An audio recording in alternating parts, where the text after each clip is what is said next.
I love the idea of like, let's just flip to the end of the MCU book and just see what's on the last page, you know? At a time of great crisis, in the boardrooms of Hollywood, the legends foretell the development executives will return to Reboot It. Hello and welcome to Reboot It. We are the writer's room ride-along for the golden age of Hollywood IP, where every single goddamn last one of your favorite franchises is gonna get a reboot, and we gotta figure out exactly how to make that work. I am development executive in recovery, producer Bill, and with me as always, the Reboot Crew. We have producer extraordinaire Billy Business. And co-host of the upcoming Doug Defends show. Go pause this, go subscribe, and come back. Doug Defends. You've got a real lawyer who's also a real nerd discussing real legal entanglements in all your favorite pop culture. What a great sister show for Reboot It. I'm pretty sure he could get Anakin off for killing those younglings. We're going to try. Well, joining us, we have writer, comedian, and all-around raconteur, Ed Greer. Hey, what's up, guys? If the saber don't split, you must have quit. You know what I mean? I really feel like that one. I really feel good for this one. I wanna get to it, but thank you guys for being here. And you can check us out on The Greatest Pod and EdGreerDestroys.com for all my stand-up dates. Boom. You jumped the gun on me. I was going to say co-host of the Greatest Pod podcast and all-around nerd comedian extraordinaire. We have also Mr. Round Swallow. Yeah, and since we're doing promo, let's promo this. We're on Reboot It. Reboot It. Subscribe. Subscribe, click the bell. Welcome. Thank you for joining us yet again. We are on our comeback season, deep in the thick of things. And today, gentlemen, we got another weird assignment on our hands. We are rebooting a movie that is not even 5 years old at this point. What was supposed to be a major building block in the MCU, everyone's favorite franchise, which turned out to be one of its biggest misfires. We are, of course, talking about Eternals. Guys, right off the bat, how are we going to do this?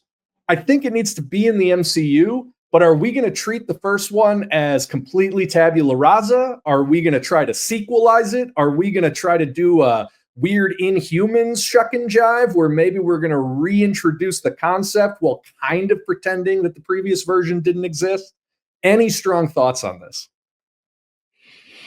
I liked a lot of the ideas that Eternals had. And me personally, there was just so many characters to keep track of that it kind of passed my limit of how many people I could care about at the same time. So I'm okay with like soft rebooting it, like maybe keeping a couple of those characters, the ones that hit, and not trying to do like, I just don't think that we need to like completely act like it never happened, especially if like Brave New World already kind of like, you'd have to figure out a way then to explain why there's a big hand in the middle of the ocean, you know?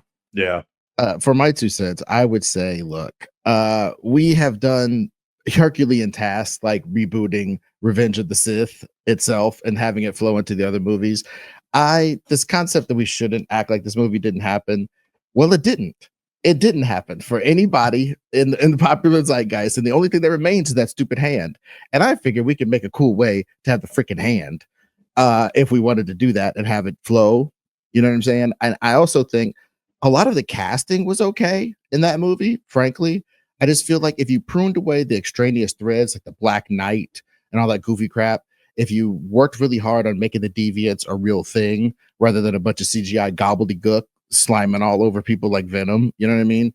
If you could really make that Immortals in a time before time, having the battle that determined whether or not we were able to evolve as a species.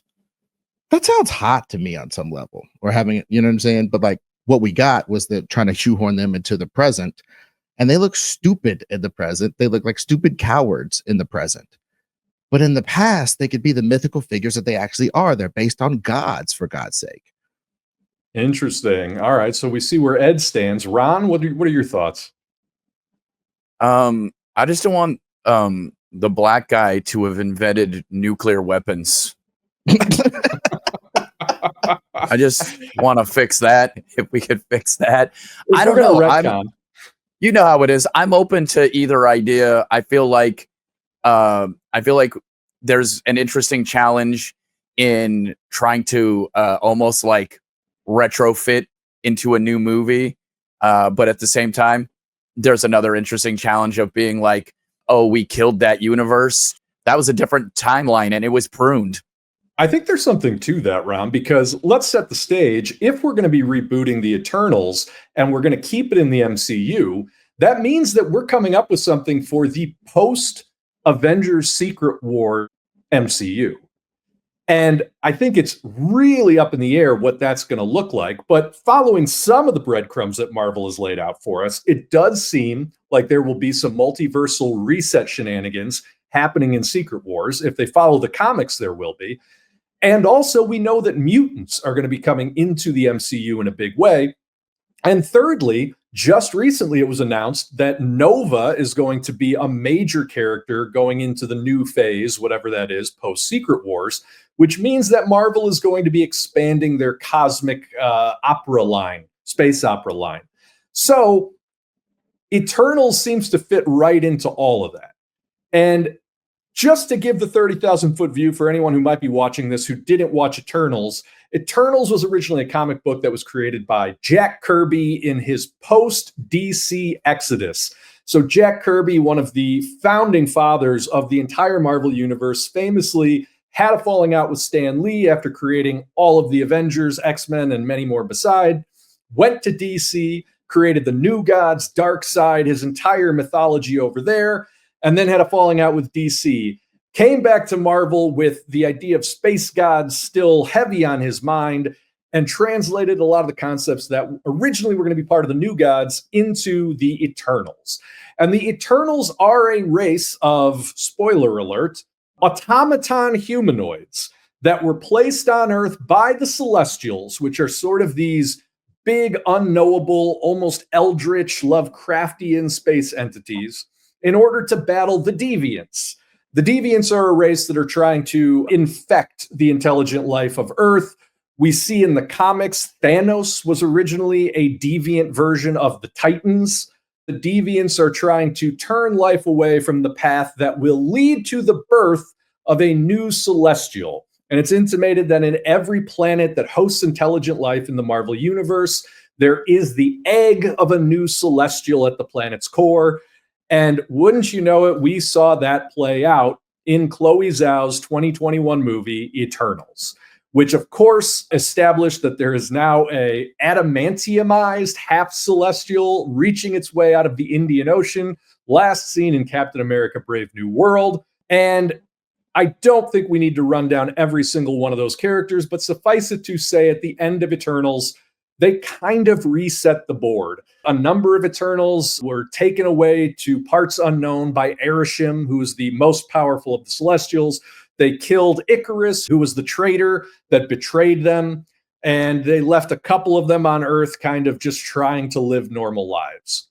So that is the Eternals.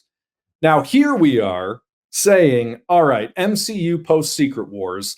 I almost just want to say, let's start throwing pitches out there.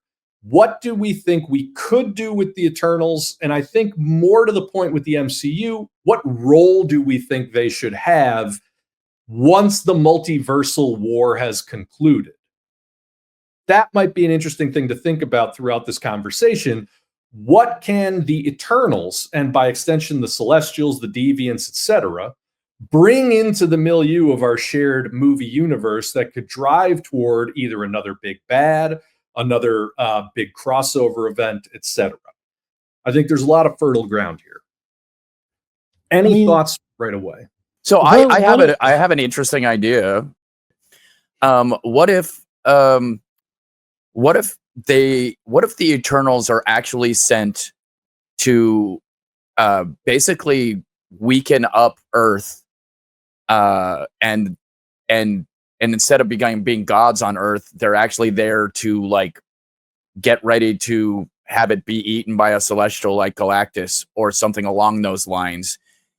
And instead, what happens is we see them start loving humanity, and then they want to protect humanity instead, and they have to rebel against their masters. I like stories like that, where humanity shows their good side, and people who wouldn't be like privy to humanity falls for the good qualities that we have.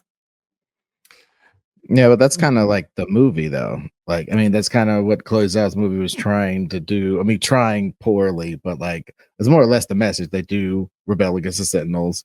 I mean, the Sentinels, the Celestials.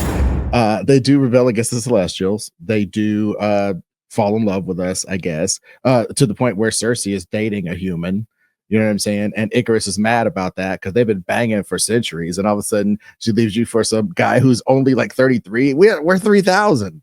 You're robbing the cradle big time, baby. You know what I'm saying? I mean, there's some of that, but like it kind of felt like they were still there just to fight those deviant things. That is true. And that is, I do believe, what we got to get away from, or the deviants have to be part and parcel of what the Eternals are. Like part of the process that makes you a super as an Eternal can make you a deviant. It just depends on whatever, like you were saying about the Inhumans or whatever, Bill.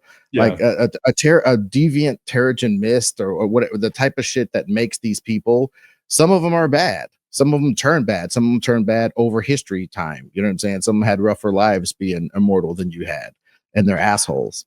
And those are the deviants. You know what I mean? I mean, is there a way to Guardians of the Galaxy this? Is what I'm thinking. What does that mean? Yeah. Explain. What I mean is there a way to take a bunch of misfits who have been stranded on Earth to be sort of like gods and or such, and have them come together to protect people? I mean, it's like and help people. Like, how do we do that and make it interesting and funny?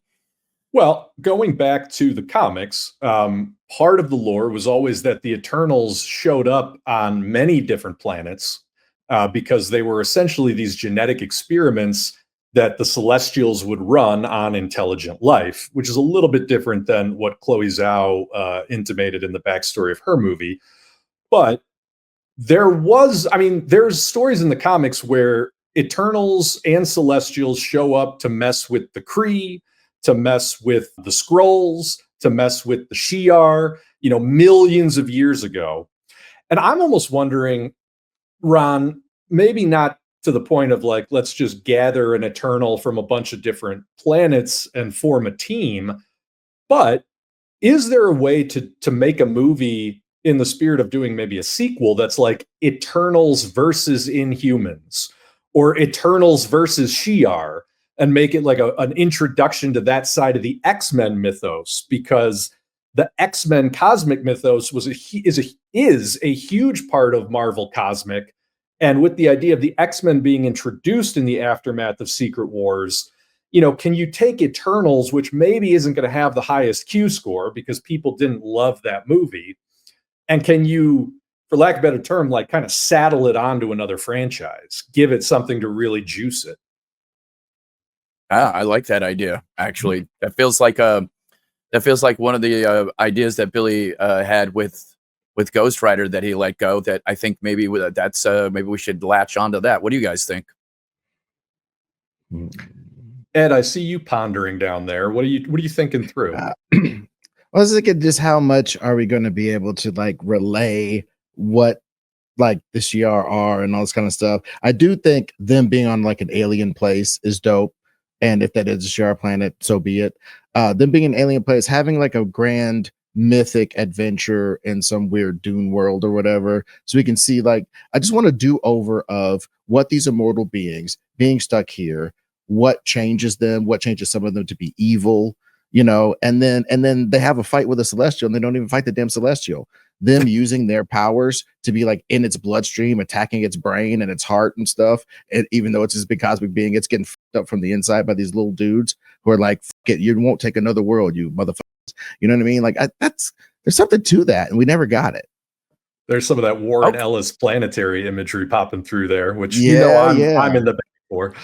That actually got me an interesting that got a little ping in my brain. You said they're not going to take another planet. So do we show Celestials up planets and so they've been, so we keep it the space cosmic thing. These Eternals have been trying to stop Celestials from eating planets for a while, and they've seen planets destroyed in front of their faces over and over again. They've never succeeded, and they come to Earth, and now they have to succeed.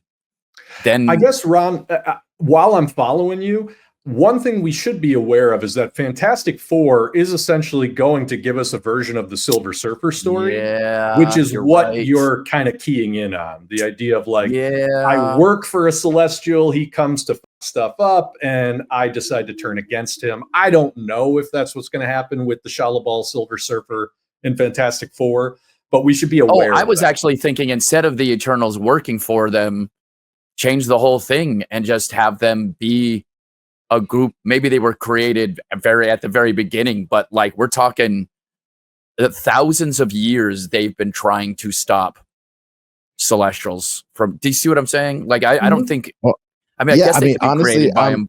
No, I'm keying on that, dude. Like I think a narrative thrust of like going to kill a Celestial. That's our job, and there's stuff in the way of that. I kind of like that. And what are the guys you liked from the original Eternals movie that we could keep? Just to key in on that you guys think.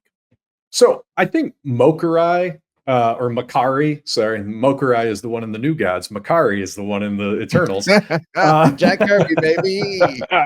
Jack Kirby. Makari, I think, was sort of the fan favorite. She was the speedster. And then Barry Keoghan played her kind of will they, won't they romantic interest. He could like affect. Well, he could like affect your mind and shit. He had like a low level mind shit, like talk you into stuff, Yeah. And I feel like both of those would be good people to keep just because, especially Barry Keoghan, so hot right now. To be honest with you, I don't have strong feelings about anybody beyond that. Like, obviously they had Angelina Jolie as Thena. She was going through some sort of like disease where she was like losing her mind. The guy who played her love interest, I thought was very enjoyable. Gilgamesh, sorry. Yeah. Gilgamesh, the big tough guy. And he can, in the comics lore, he can control all his molecules. Do with that what you will. Yeah. Let me throw something out there though. Just again, going back to the comics and taking something from it. I don't think this would necessarily overwrite anything that we've talked about so far, but Marvel Boy, who is a real Marvel Comics character, is connected to the Eternals. He was the son of a scientist who made contact with Eternals off Earth and then was raised among them. I don't know. We should look it up real quick. I don't have the exact backstory of Marvel Boy, but he became sort of like an Adam Strange space adventure type of character. And then, of course, was rewritten in the 2000s by Grant Morrison, who did some very Morrisonian wild stuff with him. But yeah, J.G. Jones drew those comics, and they were great. Beautifully Basically, drawn. It was like a interdimensional Kree. We're doing a bunch of interdimensional adventures, and they crashed here. And Novar, Marvel Boy, was tortured by us and all this kind of jazz. And then he broke out and started beating our ass and like writing big FUs in our skyscrapers and stuff and doing all this bad stuff. And in the end, he defeats like the Iron Man of that world, the world that he crashed on, which was very much like ours. So, I mean, maybe there's a way to combine the original version of Marvel Boy, who was his secret identity was Robert Grayson, who was the child of the scientist who makes contact with the off-world Eternals, and the new Marvel Boy, who was Novar, one of the Kree. I mean, maybe, do we have a Marvel Boy who is a scientist that was taken off, or the child of a scientist, maybe who even, to Ed's point, interbred with an Eternal, was raised off Earth? You get a little bit of the Peter Quill thing there. I mean, now that I'm saying it, Peter Quill is also a half celestial, given that his father was Ego. He's also a character that is sort of just hanging out in Marvel continuity. Like, does Peter Quill have a son that becomes Marvel Boy, and it's Marvel Boy in the Eternals? Is it Star-Lord in the Eternals? I'm just trying to get us to expand our minds. Star-Lord in the Eternals is a great album cover. I can really see it. I'm just saying. I mean, that's a pretty slick idea. But Billy, what do you think? I have like a thought of just like what kind of movie it could be, and I'm trying to reconcile with everything we've talked about. Like, to me, I said before, it's like I just felt like the scope of the first Eternals movie was too overwhelming. Like, I just couldn't follow. Like, there's just too many people. There's just too many things going on. And I was thinking, like, well, what's the opposite of that? And it's like, I was like, how could you do something like The Fugitive, where it's like a chase movie? I like the idea of, like, when we leave that first Eternals movie, like, they're in trouble. They're in big trouble. And you could theoretically think that, like, well, those Eternals that are hiding on Earth trying to pass as humans are going to be in trouble pretty soon too. I like the idea, going back to something you said a long time ago, Bill, which is like, could we start with, like, these Eternals are just on the run? Like, they're just trying to find a planet to hide out on, to lay low on. And because they've been around humanity for so long, and humans, it's almost like they can't help themselves but, like, to get involved, with some almost like breaking the prime directive of some other planet. And maybe that's where you could try to involve someone else, the Kree or whoever you want to do. But I'm just thinking, like, I don't know, there's something to me that's like that first movie lacks any sense of urgency to me. So it's like, what if you just do the polar opposite and make it a super sense of urgency movie? And it's like they are hiding out and on the run from something the entire time. Okay, well, I don't have a problem with that. What about you guys? No, I think there's something to that. And I mean, just in following that logic, I'm with you, Billy, that, like, we need to bring this back to a story that actually has something to say other than, like, look at these superheroes fight these supervillains. Yeah. I wonder I don't know why I'm so stuck on this, but I think maybe it's just because I honestly like the nomenclature of it. But, like, Marvel Boy and the Eternals, there is and it's been done, but there's like that lone wolf and cub thing where Marvel Boy could be the key to something with the Celestials, and it's Gemma Chan and the other two. Forgive me, I'm forgetting the exact three characters, but the ones who were taken away by Arishem in the first movie, it's like you pick up with them trying to find a celestial or eternal half-breed within the Kree Empire, and it's going to be Marvel Boy, something like that, where it's not necessarily just they're on the run and being chased, but it's like they have a goal that they're trying to get to while also being on the run. So it's like we have to find this. The kid becomes the MacGuffin because the kid has some power, Okay. There's something to the idea as well, depending on how Secret Wars goes. Like, what is the status of the Celestials at this point? And I say that because I think back to the Jonathan Hickman run on Fantastic Four in the comics, where there was essentially a band of corrupted Celestials that create, if I'm remembering this correctly, the Council of Reeds, which are like these alternate dimension versions of Reed Richards. So maybe there's like a Fantastic Four thing to be done there. And I'm bringing this up not to keep going in different directions, but just looking for, all right, who's chasing them and where are they trying to get to? These are all possibilities that I just want to throw in. Yeah, I get that. What if one of Marvel Boy's powers is being able to know when a celestial is near? But I mean, that's what I was thinking, that whole jazz about Star-Lord. I mean, Star-Lord, this whole I took all your powers away, whatever. Yeah, no. When you're half one of those things, and if you are one of those things, you should have some sort of weird proximity sense on some Highlander shit.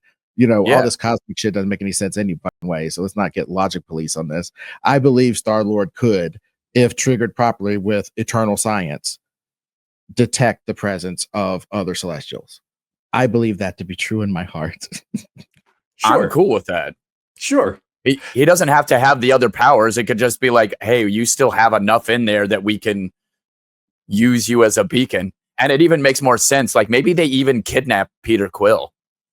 And the kidnapping again is hilarious. The Eternals. The Eternals, or if you wanted to have the Deviants don't want to destroy. The Deviants just want to destroy, and I think we need to figure something out about that. Like whatever the Deviants want to do, have that be something that is cool. Now, I also am down with just leaving the Deviants the fuck alone in the story. I'm totally down with that as well. That's where my head is at. I mean, the Deviants. Okay. That was such a nothing burger in that first movie. I totally agree. Yeah, these guys are trying to go ahead. For our sake, let's take a little bit of a step back here. So the first movie left off with Cersei, Gemma Chan, Kingo, who is Kumail Nanjiani, and Phastos, who is Brian Tyree Henry. The three of them are the ones abducted by Ereshkigal, King of the Celestials, and whisked away to parts unknown, right? So then the remaining Eternals on Earth, who are Thena, Angelina Jolie, Druig, Barry Keoghan, and Makari, then theoretically are going to leave to go warn other Eternals the Celestials are coming. They're Paul Revering it out to other Eternals planets. Now, we do not and probably should not have to tell that story. That's something that is either going to be addressed in Secret Wars or it can happen off screen. But, and this is where the art of rebooting comes in, that is something that, however it plays out, is still canon to what we're doing. So, I am positing that we need to figure out what our status quo is at the beginning of this movie. Are the Eternals back together on Earth? Are we following the three Eternals who were taken by Ereshkigal and they are now on the run from Ereshkigal per Billy? Are we following the three Eternals who went out to Paul Revere throughout the cosmos? I don't feel very strongly about that, but they do have Barry Keoghan and Makari in them. So, it's a little bit of like, we just got to make a hard decision here about like, who are we following where when the story starts? And I'm just going to throw out there, I think that there's something to the idea that you put together Kingo, Kumail Nanjiani, fan favorite, Druig, Barry Keoghan, fan favorite, Makari, fan favorite. The three of them start the movie together out in space for a reason that we can literally set up in lines of dialogue. They are either coming back to Earth or going somewhere else, and that is where the inciting incident happens. That is where our movie happens. The inciting incident, we don't quite know yet.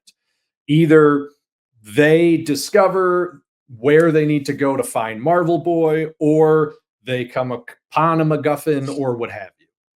I don't know if anything. What if they need to try to find? What if they don't know where Ereshkigal has spirited their buddies away to, and they need Star-Lord to find that? Whatever consortium of the Eternals, whichever three of them gets that plan together, then the other ones have to like join them or are working in opposition to them on some level. I don't know. You know what I'm saying? But like those, you said two groups of three, right? Yeah.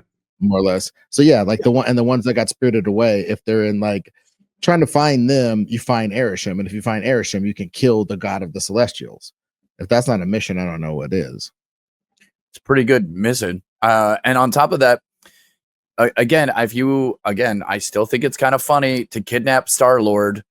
And then the thing about kidnapping Star-Lord is when you do that, you can throw in a couple of fun scenes where Rocket and Groot are trying to find him, and the Eternals keep throwing them off, the chase. So we have some funny stuff. Plus, I think having Kumail with Chris Pratt would be pretty funny, and you give a chance for Kumail to stop using the finger guns that everybody hated. Okay, so what if you do this? To borrow, you said Thor Ragnarok. Okay, at the end of Age of Ultron, he's like, I'm going to go figure out what's happening in this Thanos thing. You're like, oh shit, okay. And the very first line of dialogue, he's just saying like, yeah, I looked around, I couldn't find anything. There's nothing out there.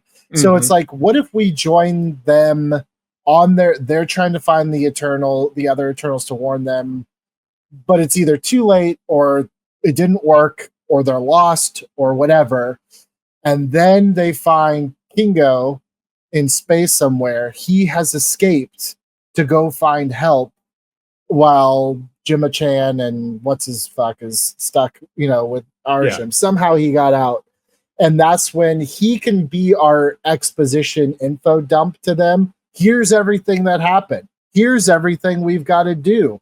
And if we kidnap Chris Pratt, then we can fix everything and kill this motherfucker and then maybe save our franchise. And that's kind of like the setup. You're almost borrowing the better parts of Thor Ragnarok and Infinity War when they find Thor. I'm kind of like, what if you just kind of remix that to at least get you going and get the story started, That feels good to me. What about you guys?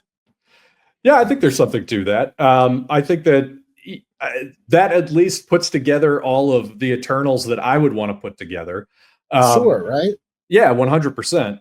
I like that. I wonder if we need a villain then who is better than what we had in the first movie, which is just a Celestial who is so unknowable and vast and cosmic that it's more of an idea than a villain, or a Deviant who is more of just like a red herring that is going to kind of get in our way and fill up some of the runtime. Can't it be other Eternals, essentially? The Eternals that are loyal to... I mean, that's essentially what Icarus was in the first one. That's why he betrayed them, is only because he was loyal to Arishem. So, shit, you could bring that guy back if you wanted to. Make him the fully committed big bad now. You just have 1,000 Richard Maddens. I don't want to get to Agent Smith over here, but no, yeah, I agree. The burly man brawl, the burly brawl. I think there are other ones that what happened to Ajak was Salma Hayek, right? Correct. So she died. She died.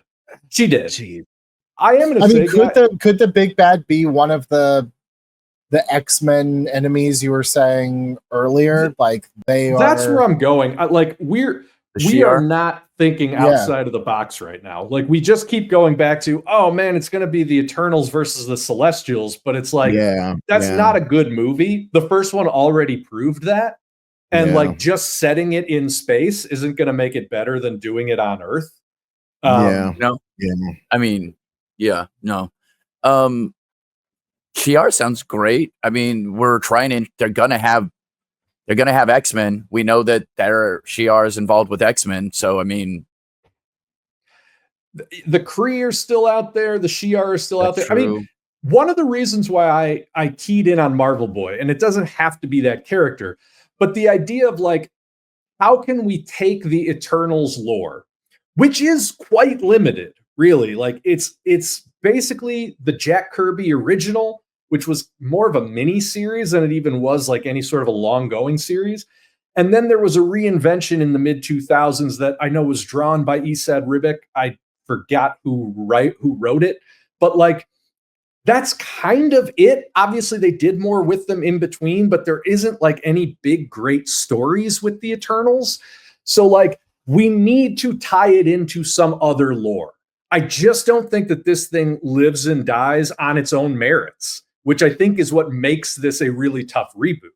So like, we got to be willing to push it and connect it to other things. I almost wonder, like, is there a way to bring in Darkhawk? Is there a way to bring in Nova? can you reintroduce the Nova Corps without making it a Richard Rider movie? Because I know that they want to do something with that character. But it's like, we haven't seen the Nova Corps since the first Guardians of the Galaxy. And maybe that's a way to tie in Peter Quill as well. Like, do our space-bound Eternals link up with, you know, a segment of the Nova Corps that survived and is in hiding, and they're in the middle of some other kind of war. They're in the middle of, I know that they want to set up Annihilus in some way in the negative zone, just trying to throw out things to see if it all hits it all. The stopping of cosmic disaster, is that too cliche? Because like I think that's what they were getting at when they're talking about like the bigness of Celestials. If we don't want to deal with Celestials, or if we want to deal with something that kills Celestials or something and get nuts or whatever, just something that, because honestly, a bunch of people in space pew-pewing, even if they're saving another planet, they're saving a planet we don't care about either. You know what I mean? Like, it was hard enough for them to spend 1,000 years on Earth and we didn't give a shit. You know, we're going to spend, an hour on XYZ planet of bird people or apes or whatever. I just think there's something we can do to focus it on why we're here. And there can be like, universe ending possibilities while also this smaller story of we have to get this because of a personal goal. And that's playing out while this larger thing is happening. And I think it should be as vague as a war. It should be like some sort of cosmic event. I don't know. That's affecting everybody. You know, a cosmic event that's affecting everybody. And we have a story of these immortals trying to get something done before the universe ends. You know what I'm saying? Is there a way to do this almost where it's like it takes place in the aftermath of Secret Wars and the Eternals weren't a part of Secret Wars? And what I mean by that is like, knowing that Marvel is already trying to distance itself from this property to some extent, like what if Secret Wars happens and it's Avengers, Fantastic Four, X-Men, and all the action takes place and whatever happens and we end up in the reconstituted universe. But the Eternals weren't part of the fight against Doctor Doom and the Beyonder and Loki or whoever is pulling the strings, right? They just lived through it in the same way that other people lived through the blip. And that became sort of this running gag at the beginning of Phase 4. What if we pick up the Eternals and space planets, whatever, are in chaos because of some multiversal incursion that was narrowly avoided? And it's almost like they are dealing with the ramifications of that, with the consequences of that. They're dealing with something that happened because of that.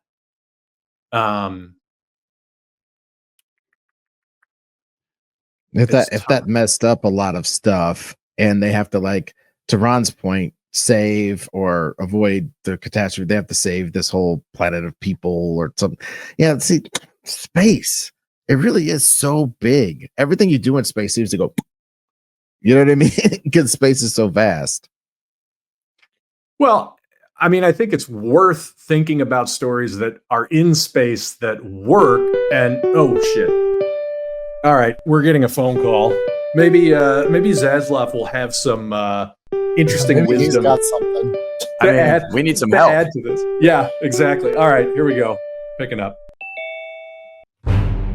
Well, if it isn't my development dream team here, good to see you guys. Hope you're really cooking again. I know you guys love your Marvel movies, and I figured if we're gonna do one, we might as well do one with the most artistic integrity of any of these late-stage Marvel projects. My personal favorite of all their movies, The Eternals. That tracks. Definitely, yep. Definitely what we thought too. Here's the thing, to keep up with that high-level artistry of the first Eternals movie, I signed one of the freshest artistic voices of the day to direct this baby. I am talking about none other than Jesse Eisenberg. I don't know if you guys saw that movie, A Real Pain, that he directed. Him, Kieran Culkin, going around to the Holocaust sites, having little inter-family feuds. The Eternals, they're a family, right? That's exactly what we want out of this movie. Okay. So I'll tell you what, you just come up with a pitch that is going to ring Jesse Eisenberg's bell. If you can find a role for Kieran Culkin, I'm not going to be mad at you. I think that might put some butts in seats. You know, you make this thing a real outdoor-driven Jesse Eisenberg, Kieran Culkin 1-2 project. We're HBO again, baby. We are where artists come to work. So get to work on that. Let me know. I really look forward to your pitch for my good buddy Jesse Eisenberg. All right, I'll talk to you later. Goodbye. Okay. Okay. All right. I mean, how much does that change anything? I mean, potentially a lot. I don't know if Jesse Eisenberg wants to direct a movie set in space. I was just about to say, I don't think Jesse Eisenberg sanctions your buffoonery in space. You know, I think he very much is like, no, I'm not doing that. I mean, look, of the movies that Jesse Eisenberg has had like a real creative hand in, we're looking at A Real Pain and we're looking at Fleischman is in Trouble, the story of a man who gets divorced. And it turns out that his wife was dealing with sexual assault. Pretty dark, very character driven. A Real Pain about two cousins trying to like reconnect on a Holocaust trip to honor their dead grandmother. Again, very small character driven. So Jesse Eisenberg's not directing a space opera. I'm just going to say that. Now, I mean, could he do a space road trip? Maybe, but I mean, I wonder if it doesn't behoove us to scale this back a little and turn it into something that is, I guess, to Billy's point earlier, a little bit more focused on like one or two Eternals. And I mean, there's something to the idea of making a movie called Eternals and there not being Eternals in it. Like, is there one Eternal left who's trying to like resurrect all the Eternals? You know, is there something where it's like, maybe it's a road trip, if we get to this place, if we find this person, if we do this thing, do we even make a Indiana Jones it? Yeah. Or, I mean, look, I guess it's like, okay, pause for a second on the Jesse Eisenberg, but it was like, you know, the thing I was just about to say before Zaslav called is like, I don't feel like any of the pitches that we've had so far have really highlighted, like, it was like, oh, you know, the Eternals have to stop this war, blah, blah, blah. It's like, but why them? What makes them different than the Captain Marvel doing it or anyone else? It's like, I don't feel like we pitched anything that plays to like, but what does an Eternal do that no one else can? So if we are scaling it back, I almost was like, do you get kind of meta with this? And it's like between the time that the last time we saw the Eternals to now, every Eternal across the galaxy is gone. They have been wiped out by the Celestials, except one has been hidden and survived. And it's like, what can that one Eternal do that no one else can? And like, is it up to them to like restart the Eternals, or is it like, I don't serve any other purpose now that the Eternals are not a thing? I mean, bro, just a yes and that real quick. I love the Eternal part. Like, I think that'd be a great way to get away from all this hustle and bustle. It's eternal. It could be thousands of years in the future. It's at the end of the known time. I really love that because it emphasizes what these things are. I think that's pretty ill. I was actually going to say, like, is there a way to do it where you are just following the last Eternal and it's sort of like this meditation on death? And I know that sounds navel-gazing, but the other piece of this is when you ask why the Eternals, the only real reason for the Eternals to even exist is that Jack Kirby had a real fascination with like the idea of ancient aliens. And so the Eternals was really just a very bald attempt to introduce the idea that like what we think of as gods was actually like aliens doing genetic engineering. And that's what the Celestials were, and that's what the Eternals were. So what if there's one Eternal left, and like the only way that he can matter, or that it makes sense for him to save something, is like he has to become a new Messiah. You know what I mean? Like there's one Eternal, and that Eternal is driven, like he basically has to start a cult, or he has to get people to believe in him or her. Like there's, this idea that like, what do you do when you are the last of your kind in a world where like you always only mattered because you were thought of as a god? Like Phastos was Hephaestus, Athena was Athena, Icarus was the Icarus of Roman mythology. That was the whole thing. They were all sort of the sci-fi version of these legendary mythological figures. Your last mythological figure really is Jesus. And we don't have to make that explicit, but like, what does your last mythological figure do when they find themselves alone, either on Earth or in the universe? Do they try to denounce their godhood? Okay, go ahead, Ron. What if, but it's sort of in line with what you're saying, is what if instead they just became a regular person and they have to deal with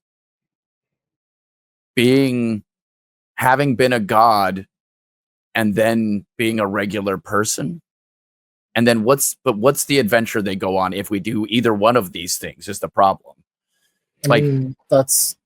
Oh, go ahead, Bill. No, what sparks for me, so you could almost use this as an opportunity to clean up some of what people had such a big problem with in the first movie, which is this idea that like the Eternals were on Earth since time immemorial, and like Ultron showed up and Thanos showed up and Loki showed up, and they were just like, nah, peace, I'm good. Like, this isn't my problem. I fight deviants. If Earth dies, it dies. Like, no big deal. So what if we tell a story that's almost like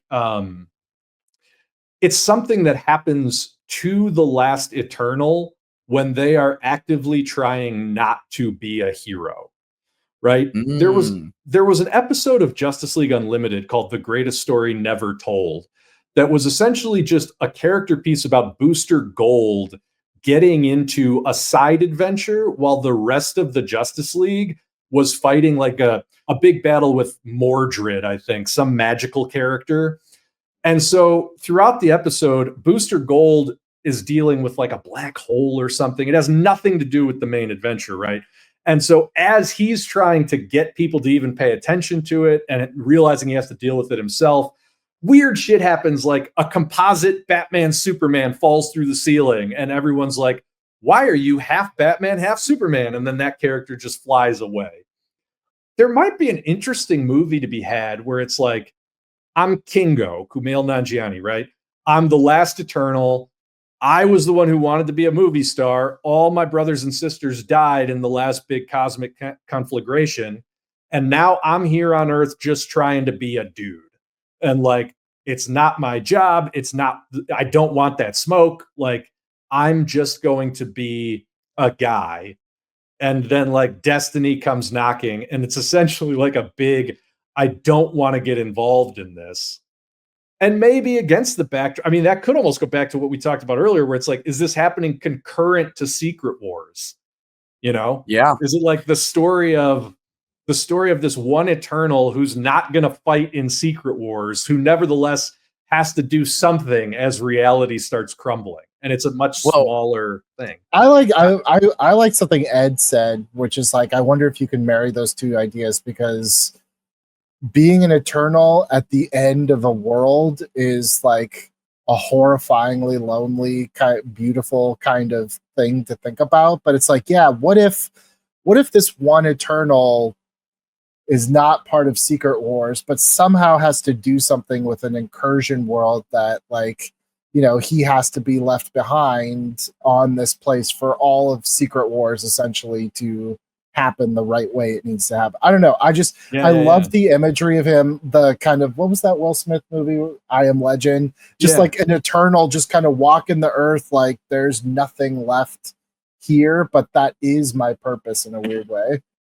There's something interesting. Yeah, there's something really interesting to the idea that he's stranded in a reality that's crumbling, and it's almost like he has to get a message in a bottle out to the wider, multiverse or something, where it's almost like what they do with Star Wars, where you take the Death Star plans and you're like, where did they come from? And now we have Andor and Rogue One, right? It's just like, without knowing the specifics of Secret Wars, I think that's a little bit tough, but I mean, we could just make something up that makes sense, like you have Kingo, who's escaped from Ereshkigal. The Celestials maybe are involved in Secret Wars. The other Eternals are all dead.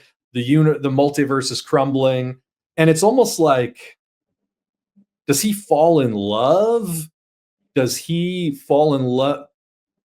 I promise I'm not just trying to push Marvel Boy, but it's almost like, does he have a kid who becomes, goes on to become a hero in some future time? Does this have nothing to do with Secret Wars, but it's set in like the year 12,000, and this is our chance to redeem Jonathan Majors and Kang? Like, this is sort of like the origin of Kang. That's how long it took for the Half-Life to wear off. Right. I mean, minus the Jonathan Majors part, which I'm not going to comment on. I am still I don't know why, like the only thing that has really intrigued me so far is this idea of like, let's go so far into the future where like even Thor is dead, like a Vision has busted for good, like nobody is left that we recognize. Like, can we do a Logan-esque story with an Eternal where we are in a far, far future? I really think a far-flung future, and Kingo remembering like that he used to be a movie star, and like, what the fuck is a movie? Like, yes, what is a movie? I love that. Sure, yeah. You know what I mean? And like just a guy who's so eternal, and he's dealing with the fact that he is eternal, and the fact that after all that tumult, this is the world that remains. This weird future world that we're imagining. Dude, what if like, okay, this is kind of like, I don't know, this might piss off an audience, but I'll throw it out there anyway. What if there is like a MacGuffin he's after? I can change all of this. I can go back. Like, I just have to find this thing and go back. And then he finally finds it, and you almost like Terminator 3 it, where it's like, remember, they find the bunker because they think it's where he's shut down. It's like, no, you were just tricked into keeping your ass alive. Like, what if it's like he finds this thing, but it's like he's remembering a mission he did 15,000 years ago, and it's like, no, that already happened. Like, you are eternal, and there has to be an endpoint at some point. Like, you can't go back. You can't fix all these things. And it's almost like an Eternal's reflection on the longest life lived. Like, I think there's just something interesting about that MacGuffin at the end being not a real MacGuffin. Like, I hate to be this cliche, but it's like, the real prize is the friends we made along the way type of thing, or who are all dead. Well, the Kung Fu Panda, it's the scroll is a mirror, and it shows that you are the master. If we're, yes. If we're talking about far-flung futures, and Eternals are connected to Celestials, my mind immediately goes to Earth X, which was a famous sort of future set miniseries that Marvel did in the wake of Kingdom Come over at DC. Earth X dealt with the idea that the Watcher was blinded by Black Bolt, and so he needed to train a new Watcher. I don't want to get into all that nonsense, but what if Kingo, the last Eternal, the Watchers tell him, like, it is your charge to witness the end of the universe. You are going to become a Watcher. And he thinks, like, if I, with the power of the Watchers or through something I see by being a Watcher, I can find a way to change. I can intervene. I can do the thing that Watchers aren't supposed to do. He can bring back the Eternals, right? Right. Maybe it's either bring back the Eternals or even like bring back the Celestials or something. And the whole movie becomes this meditation on like, it's okay to let things go and let things change, which could be sort of this great meta commentary if in fact Secret Wars is like a hard reboot of the MCU. So it's Kingo, the Watchers are like, we watch, your universe will die. You are the last Eternal. You will survive to the end of everything. It is your charge to watch. And he either earns or is given some, omniscience, omnipresence, the ability to see all these things. And in so doing, he's like, I got a crazy plan to bring back the Eternals or to hatch more Celestials, and the Celestials will create a new universe. It's something, and we never need to see it happen, but like he's convinced, if I do this, I'll create a new universe, or I'll recreate the universe, or I'll turn time back, whatever. I can escape the end. It doesn't need to end, but it like becomes this sort of lonely journey to realize what you're trying to do is impossible. And within that, I mean, he can encounter in the Earth X spirit of things. It's like he can encounter an ancient version of the Hulk. Maybe this is how we get the Maestro into the MCU.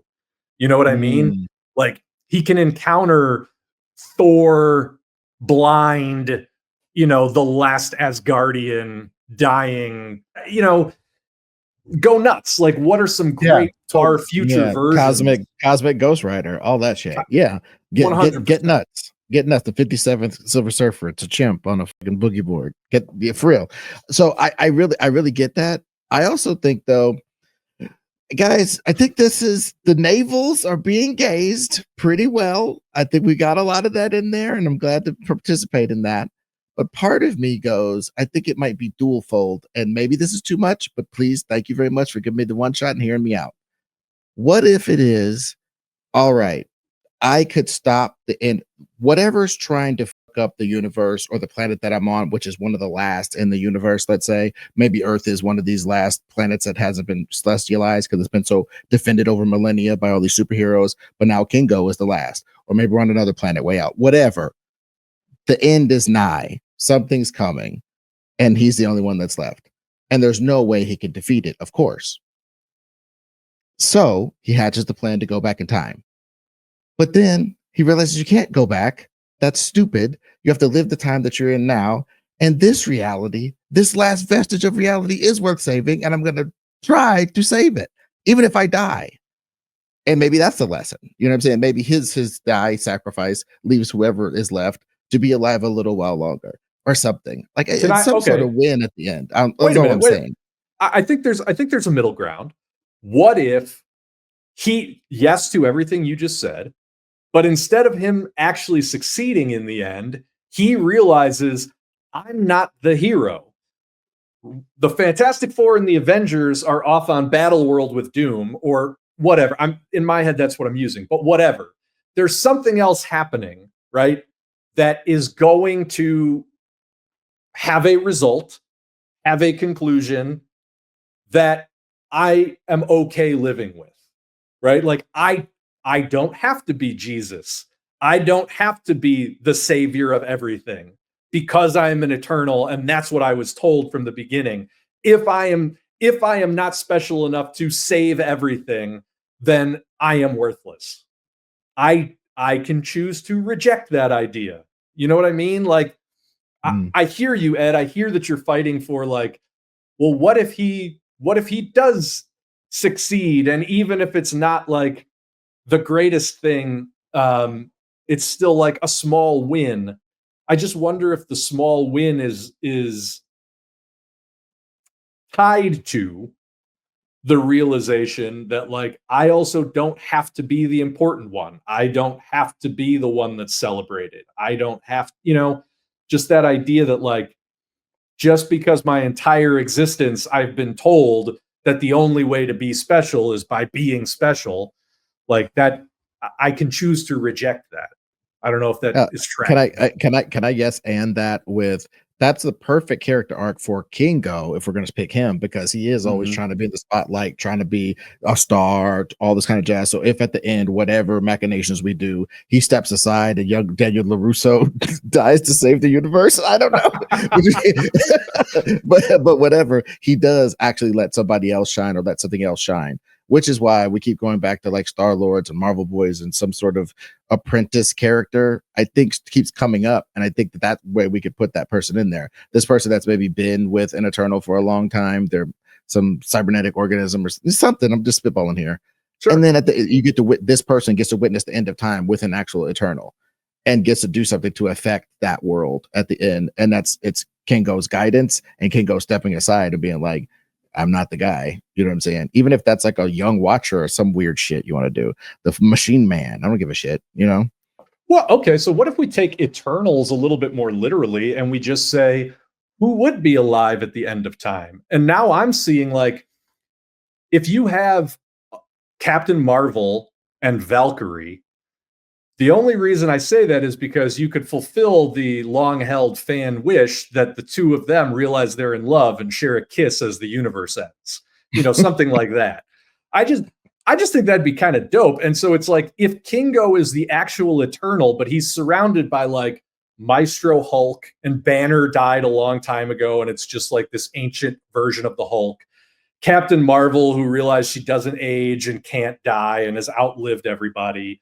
Valkyrie, who's like the last of the Asgardians. What if you put together a team of like sad end of the world heroes, and they all just, the movie is about them just, you know, figuring out how not to be sad.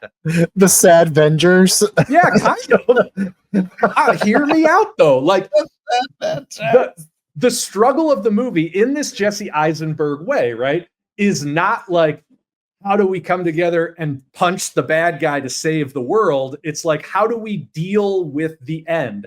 How do we come to understand that like love and friendship and beauty and knowledge and all these things still have meaning when you're staring down the barrel of like the end of everything, when you're staring down the barrel of an apocalypse? Like, what matters when you're staring down the barrel of an apocalypse? And I think that having a bunch of jaded characters essentially open themselves up to like love and beauty is a cool story to tell. And I think that it could still be very visual and you could still have action beats in there. Yeah, no, I'm not opposed to sad Avengers. I like the idea. I like the commentary that at the end of the day, everything that they fought their entire existence for, it made a difference. And it was, you know, it was never made to last forever. None of us are. So I think that's interesting, where it's just like, you know, dealing with the fact that it's like, you didn't fail, you succeeded. This was beyond the mission that you set out to do. You know what I mean?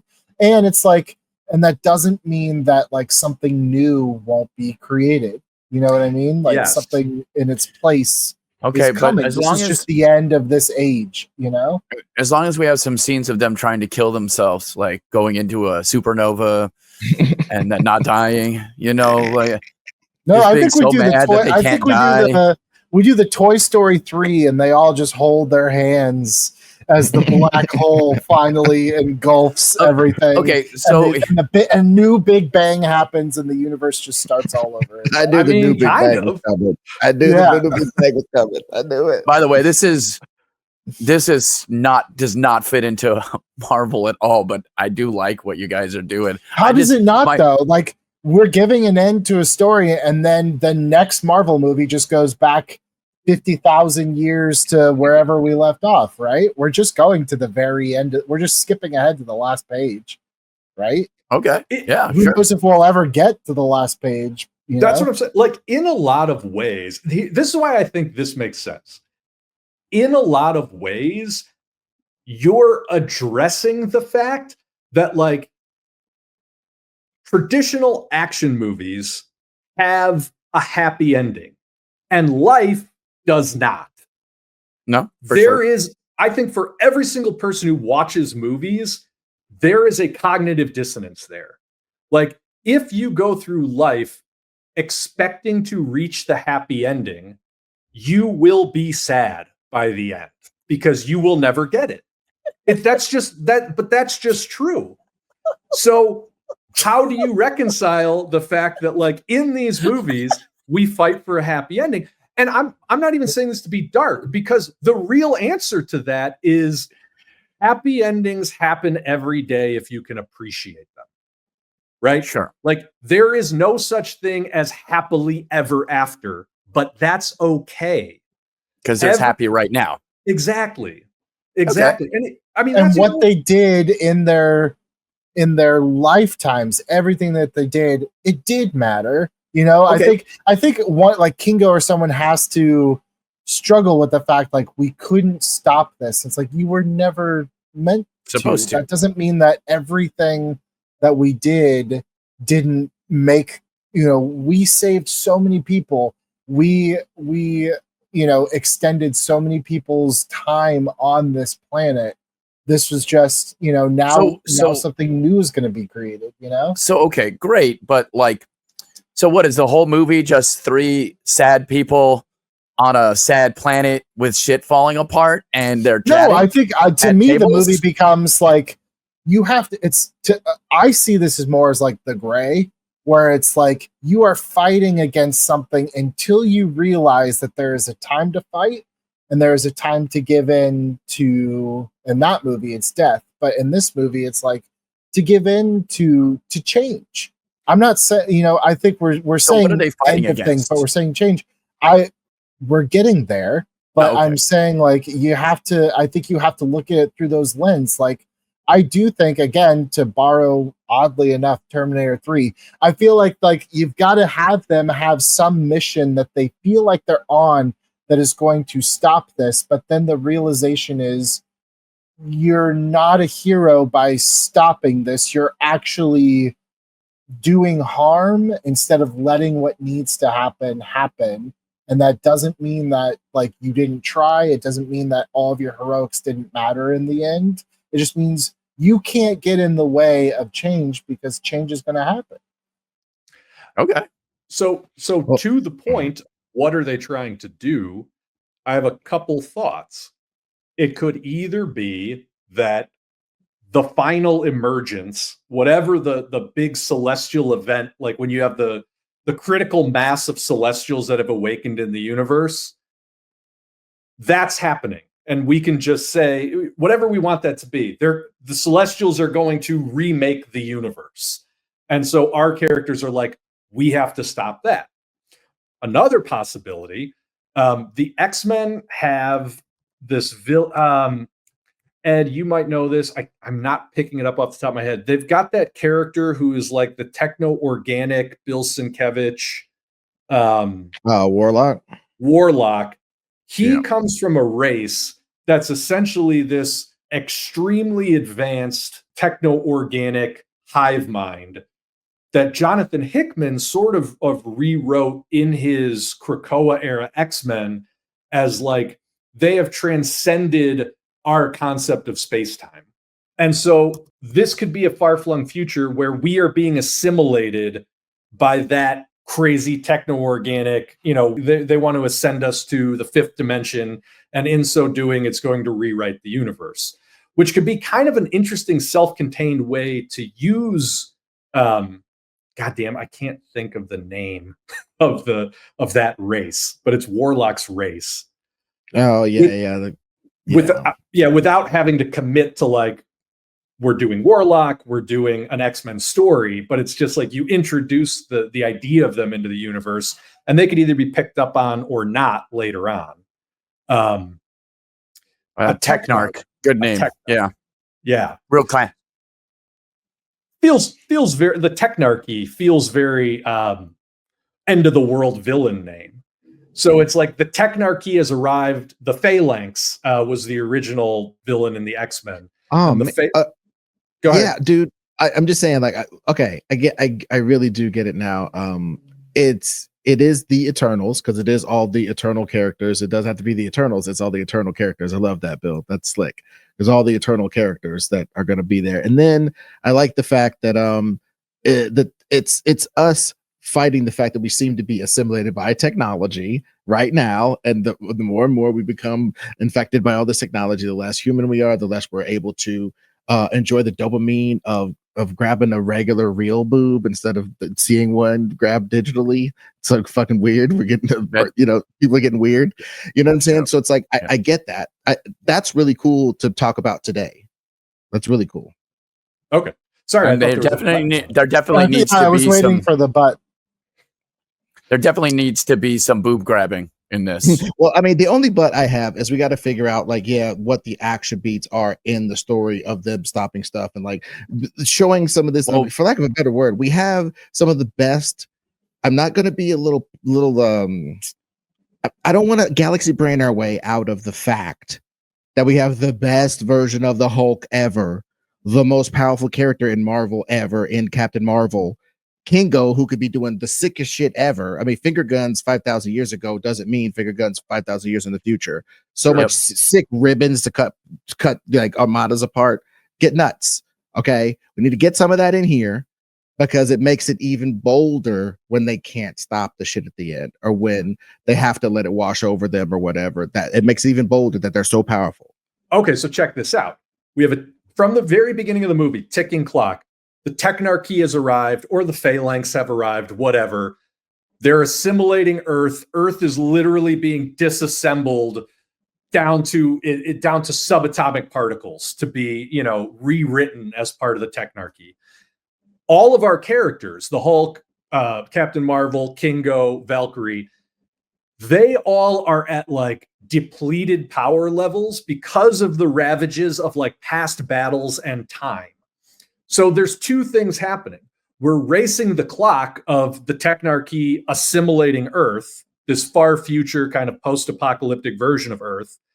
And then also our heroes think if we could just power ourselves up to full strength before that happens, we can take them on and beat this thing. It's sort of like if we can recapture our former glory, then we can live forever, right? So Captain Marvel has to do something crazy to reignite her powers.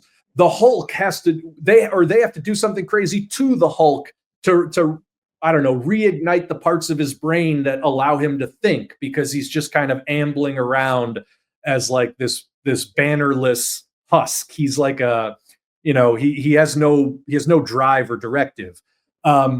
Kingo himself is like maybe it's as simple as like, we need to awaken the celestial of Earth because that will jumpstart my powers. So this adamantium island that's been there for 50,000 years, like if Captain Marvel gets her powers and the Hulk gets his powers, then we can do this thing that will awaken my powers. So it's almost like this complicated Mission Impossible, like, guys, if we can come together and recapture our former glory, we can avert this thing.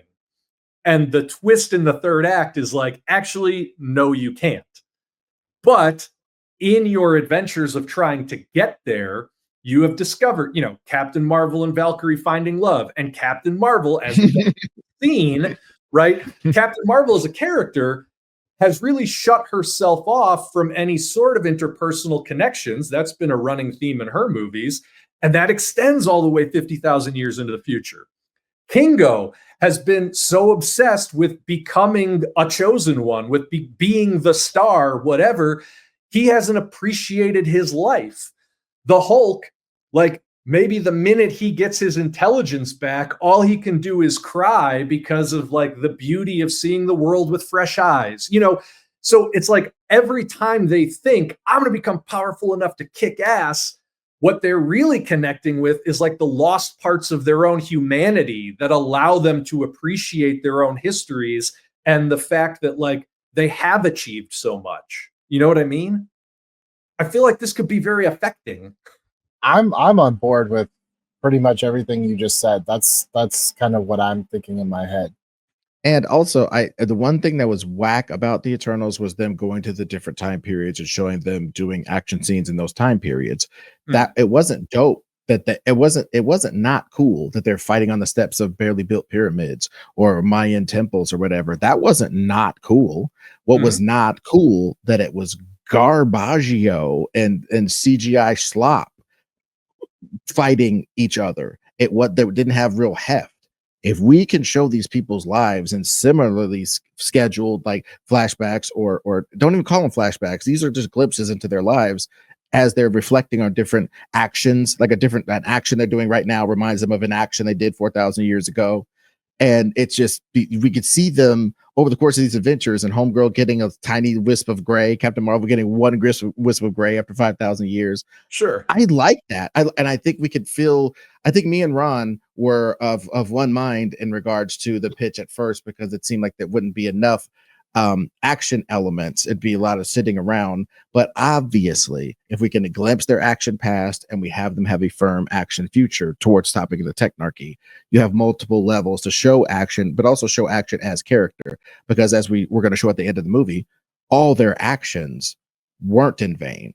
All that action wasn't in vain. You know what I'm saying? I like tricking people too, because I think one of the things I like about you guys doing this is that the audience is going to think that they're going to come together as a team and win the day, and they are certainly not. And people are going to be so mad. And I'm looking forward to it. No, I don't think they're going to be mad, because it's not about winning the day. Look, if you walk out of this movie and you're angry that they didn't save the day, then you weren't paying attention to what we were trying to say. And that's on you. And I don't give a fuck. These are all the stupid fucks that were so mad that Liam Neeson didn't punch a fucking wolf because you're 12 years old and jack off in your fucking bedroom. For God's sakes, like, at this point in the MCU, like, can we not be poignant? We have enough fucking snark. We have enough fucking everything. Can we just talk about death for once and have it actually mean something? And not be like, how do we immediately resurrect 3/4 of the people we just killed? Like, have it mean something. To me, I almost see it too as like not necessarily the same way, but like in Lost, where they find each other in the afterlife and they get glimpses of who they were before. Like, I think there's something very emotional about this. Like, I can't remember my second grade teacher's name. I can only imagine what I would forget in 50,000 years. Like, I would guess the Hulk at that point barely remembers who Banner was until he saw, like, I used to be this person, or this person used to be a part of who I was, and I forgot about everything that we accomplished together. Like, dude, that shit is poignant, you know? Gina Rowland's in The Notebook, but it's the Hulk at the end of the movie. You know what I mean? It's like he reconnects with the idea of what he used to be. Dude, and also the lament of Banner being gone as though it's an old buddy rather than him. That's sick. But also all right, dudes, now it's time to get it on, because like all that's left is either the base Hulk, which it went to like World War Hulk style, or Mr. Fix-It Hulk. Mr. Fix-It Hulk at the end of time. Birdman meme. I am loving that. Because again, to Ron's point earlier, the Guardians of the Galaxy of it all, we have to trick the audience into believing that we're doing this, and to have him be, the Super Drax, having her be a superstar Lord, so on and so forth. This is good.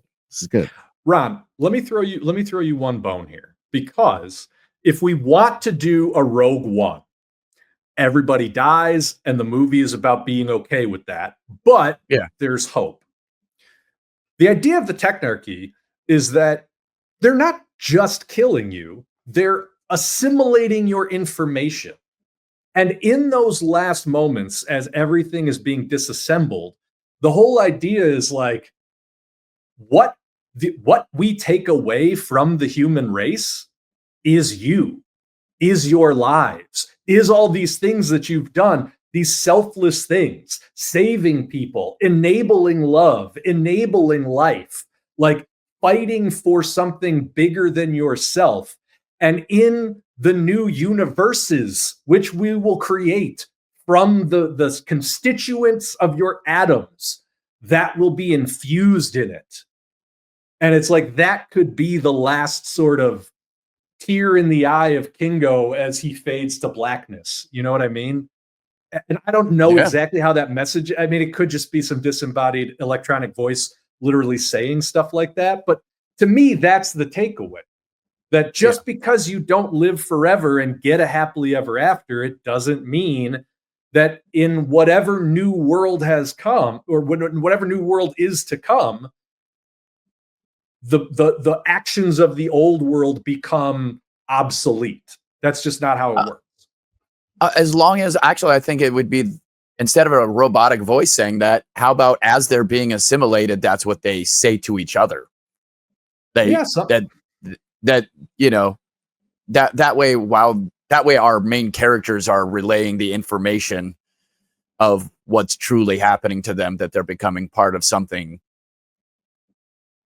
you know. Or you can have it, you know, have it be a face that they recognize, and it's like the techno, whatever you called it, are speaking to them in something, you know, it's a kind of a, they've done this before in every sci-fi thing, but it's like, I'm showing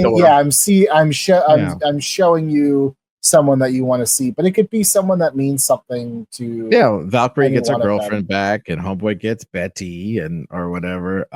Just that's who. Like, who do you Kingo want? Gets himself. He gets a floor length mirror. Kingo's like, yeah, that's who I've been pining for forever. Or it's just like, who do you want holding? I love, like, again with the gray. It's like, I love that guy's daughter like kind of wisps her hair in his face, and that's who he sees to take him on to whatever lies beyond this earth. It's just like, yeah, we can have characters from the past. Maybe it's all the Eternals doing a voiceover at the end, all of Spock and Wrath of Khan, you know, whatever who gives a I just like the idea of, it's like the best parts of everything that you did here is the seeds that are going to grow into a new and better universe.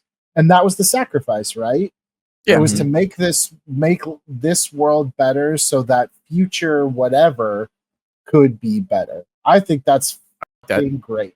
And then all the whiny jerk off boys can go see the next new Spider-Man the next year, and you're right back in the 2028 or whatever year it is in the MCU. But I love the idea of, like, let's just flip to the end of the MCU book and just see what's on the last page. You know, that's fun. Yeah. It's bold. All right. It's super bold. Well, I mean, so really, I don't know if there's much left to discuss here, because we know Jesse Eisenberg is going to direct. At this point, we're saying we've got Kumail Nanjiani as Kingo. We've got conceivably Brie Larson as Captain Marvel. We've got some version of mocap Ruffalo as the Hulk, but I don't even know if we need that. I mean, Hulk is going to be a monster, but who knows what he looks like or acts like at this point.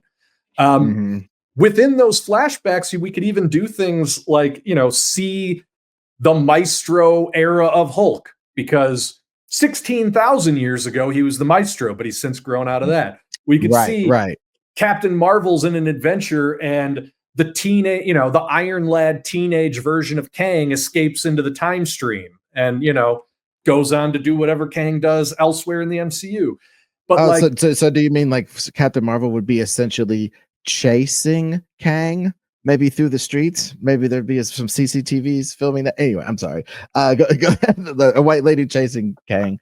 Anyway. Yeah. No, I got it. I got that one. Let me look at the time code of where to cut this conversation out. Come back, please. Oh my God. But I guess what I'm saying is, like, our cast is pretty much set, and we could choose who plays the face of the Technorack or you know, that sort of thing if we wanted. I think that's interesting. Yeah, like because I assume they're the ones that are going to try. Like, you know, we have these kind of like little obstacles, these Indiana Jones obstacles for them to like get their stuff back. I assume it's the techno babbles that are all going to be the ones that are like trying to stop them while it's happening. I mean, like they got to fight somebody to get their powers back, you know? I wonder though if what they're fighting aren't essentially like far future super villains who are doing things like trying to hoard powerful relics. So it's like, Captain Marvel has to get to some Kree relic in order to jumpstart her powers, or the Hulk has to get to some sort of gamma bomb. So it's like we get far future leader, or it doesn't even have to be characters that we know, right? Like we could, but I think the whole idea being that they're essentially facing the last dregs of humanity, which could also sort of pull down like everything we did, and look, we still end up fighting these horrible, Mad Max types here at the end of time. I do feel like the Technarchy is going to be something that they fight, or that they aspire to fight. But in a lot of ways, I sort of feel like it should almost be like the Celestials in the first Eternals, where it's just hovering over, maybe visually hovering over everything. Especially because as Bill Sienkiewicz drew it, like they look like the Edge of Tomorrow aliens. And I don't know if we really want to get into the visuals of all that. Okay. Yeah, no, that's the thing. I could just see the comments now. Number one, the first one's sad and has characters nobody cares about. The second one has characters that nobody likes, and it's also sad.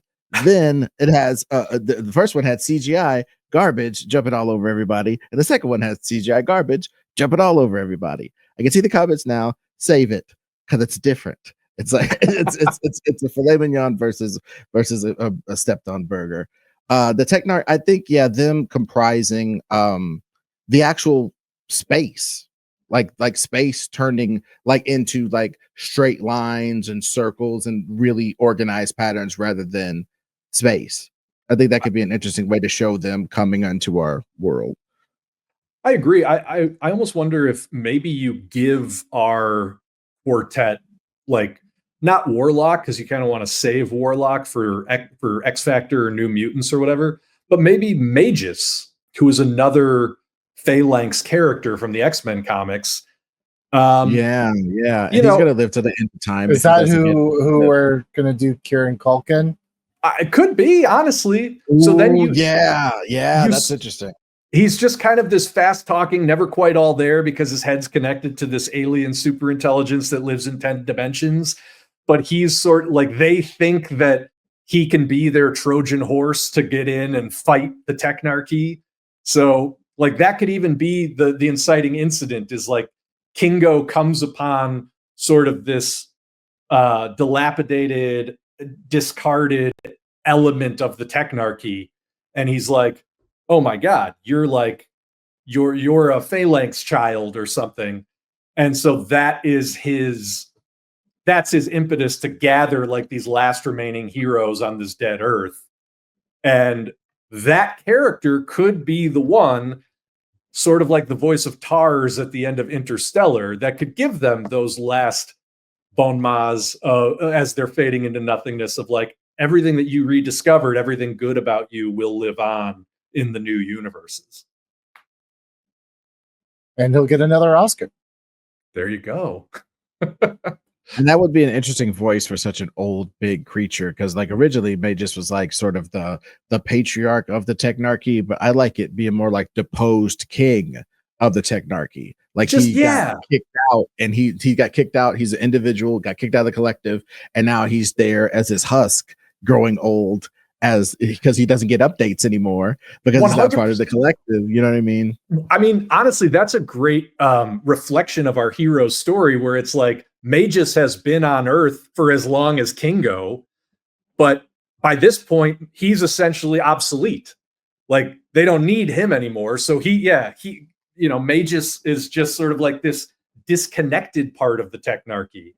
And so, oh man, he's going to be our K2SO. We're going to turn him against the bad guys, right? But and that doesn't really work that way. Yeah, correct. Because and this is our direct refutation, and I'm proud to be part of it, of that bullshit of like cowboys and aliens. I found one of their weapons. Now I can fight an armada of them.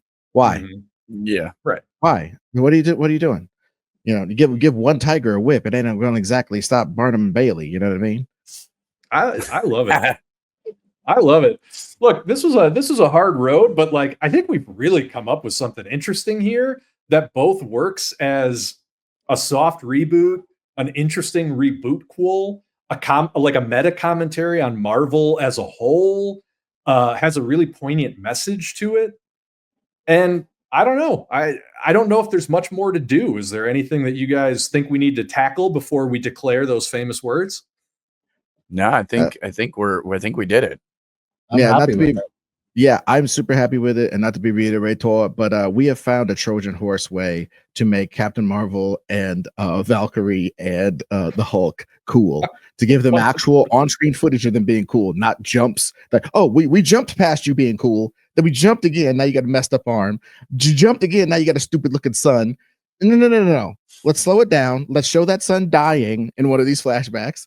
Let's show Valkyrie at the end of time meeting her lady love after all those 50 billion millennia, finally meeting her lady love again.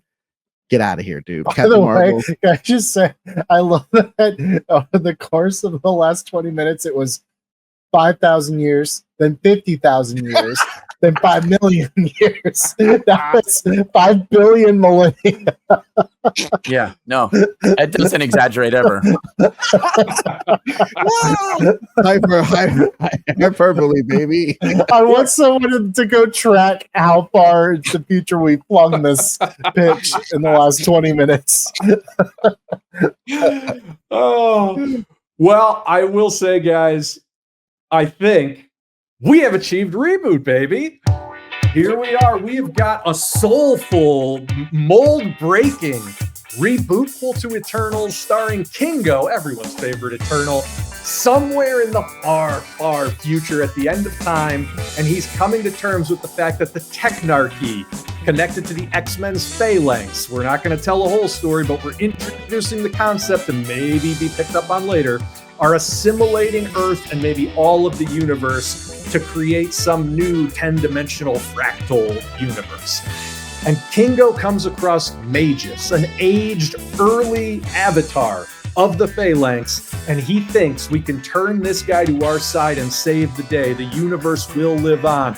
And once that spark of hope is lit, he goes after the last remaining heroes of all time, an older Captain Marvel, Valkyrie, and Hulk, who are all shadows of their former self. But together they come up with this plan to reignite their powers, reconnect with the lost parts of themselves, to ultimately make themselves powerful enough to take down the Technarchy.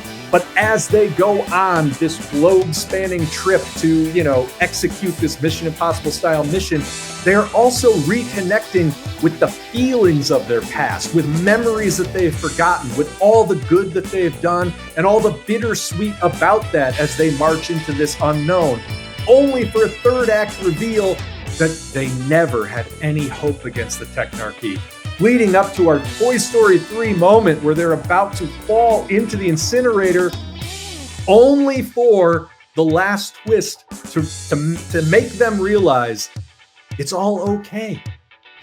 All the good they've done will live on in whatever the universe becomes. It was always a choice for either good or bad in the moment. And every time you choose good over bad, you are progressing toward good for everyone else, because that's all anybody can do in the long run. And in appreciating that beauty, Magus, in reconnecting with the Technarchy, is able to reassure them that is what makes the human race human, and that is what we will preserve, what will guide us into new versions of the cosmos and beyond. And then the next movie Marvel releases, we're just back into the regular MCU timeline. It's a beautiful little detour. If you love it, you're going to love it. If you hate it, you're still going to talk about it. Guys, we've done it again here on Reboot. Man, This is going to be one of my personal favorites. Whether or not the internet likes it or not, I almost don't even care. If you don't like it, I have nothing to say. Well, and just peek behind the curtain, there was another one we were going to do today that I personally backed off of that we're going to do later.